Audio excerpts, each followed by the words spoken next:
Chair, Conference. Denis Patel for the National Young Members Forum, moving motion 1, increasing young black members' attendance at Black Members Conference.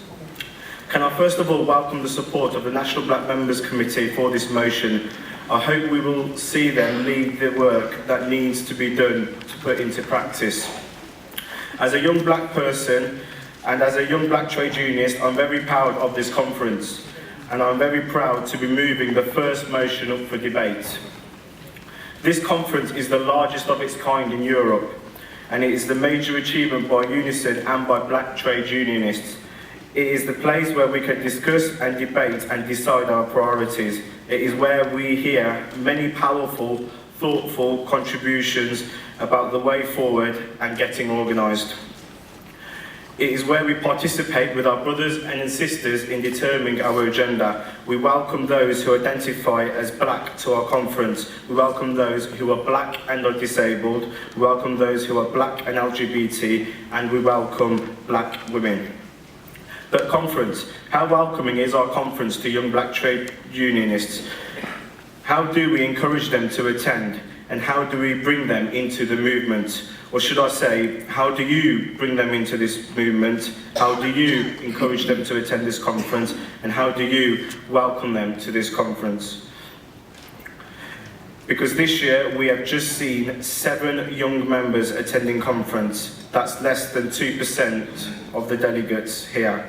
Imagine if we were standing here and I was telling you that 2% of the delegates were women. Can you imagine the uproar? Conference. Our argument as black members has always been the right to be heard in our unions, and the right to be active and the right to lead. And we have always demanded that we be heard as a diverse group. Less than 2% of this conference is young people. There needs to be more young members getting involved and standing together, campaigning on all the issues that impact us.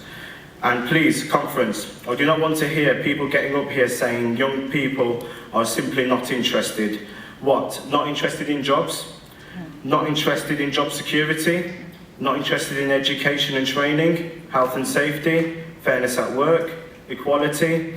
Not interested in being able to afford housing and being exploited in working 0-hour contracts? But if you say they're not interested, whose fault is that? Who has taught their own children well enough about how we labour and struggle together and organise together and win together? Who? Conference. The formula for branch representation is welcome, but all branch black member groups, regardless of their size, must be looking to develop the next generation of young trade unionists. They must be looking to bring along young members to conference. Of course, conference is not the be-all and end-all of black self-organisation, but it is a visible and mighty body of black trade unionists in unison, and it is where young black trade unionists can learn from their experienced sisters and brothers. It is also where young black trade unionists can remind our experienced brothers and sisters what it's like to be young, ambitious and full of energy. Conference, we look to you to be our role models, our leaders, our organisers. We look to you to inspire us and to stand on your shoulder and take the struggle forward. But you are not lifting us up as we deserve, and you will soon have no intro to carry the torch. Conference, please support this motion and let's get our young members involved as the future of our trade union movement. Thank you.